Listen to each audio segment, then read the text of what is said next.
நல்ல கண்ணம்மா. சிலு சிலுவென்று பூங்காற்று வாசனை பாட்டொன்று கேளு கண்ணம்மா.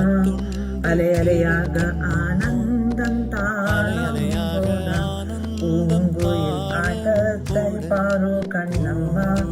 மேல் கீழாக அருவி எல்லாம் எங்கு மானம் விட்டு சிரிப்பதன் சொல்லு கண்ணம்மா. வானை தாங்கும் மரங்கள் எல்லாம் அந்த ரகசியம் சொல்லும் செல்ல கண்ணம்மா.